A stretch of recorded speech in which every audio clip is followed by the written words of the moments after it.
Hello. तुम्हा सर्वांना महाशिवरात्रीच्या खूप खूप शुभेच्छा.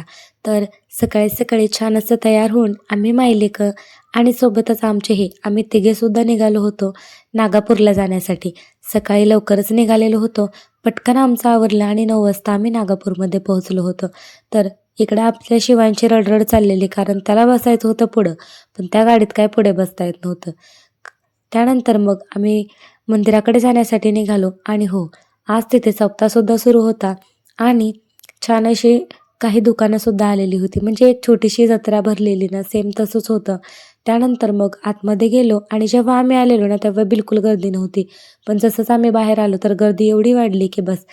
आधी हातपाय वगैरे धुवून घेतले, आतमध्ये गेलो, छान दर्शन वगैरे केलं आणि गर्दी बघूच शकताय तुम्ही. त्यानंतर जेच लोकं यायला सुरुवात झाली जास्त. त्यानंतर मग इथे ना महाप्रसादाचा सुद्धा कार्यक्रम सुरू होता आणि मग आम्ही थोडेसे फोटोज वगैरे क्लिक केले आणि हे आहेत इथले महाराज. तर ते बोलत होते की माझासुद्धा व्हिडिओ बनवा. मग काय, त्यांचासुद्धा छान व्हिडिओ बनवून दिला त्यांनी आणि लगेचच घरी येण्यासाठी निघालो. घरी आल्यानंतर माझी बरीच कामे राहिलेली होती, कारण मी काहीही न आवरता पटकन गेलेले.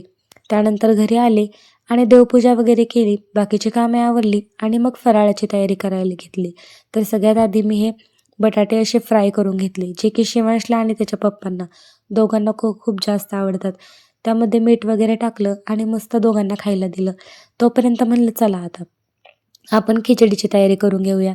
त्यासाठी मस्त अशा मिरच्या वगैरे कापून घेतल्या आणि कढई ठेवली, त्यामध्ये तेल आणि मिरची टाकून घेतली. तर बघा, साबुदाण्याची खिचडी कितीही तिखट असेल तर मला तर थोडंसं जास्तच तिखट आवडतं. मग माझ्यासाठी मी मिरच्या तळून घेतल्या आणि या दोन्ही भावांना काय तिखट आवडत नाही, म्हणून मग हा जुगाड होता केलेला. त्यानंतर मग तुम्हाला कोणाला कोणाला खिचडी आवडते कमेंटमध्ये नक्की सांगा. लहानपणी तर आम्ही फक्त साबुदाण्याची खिचडी मिळावी म्हणूनच उपवास करायचो.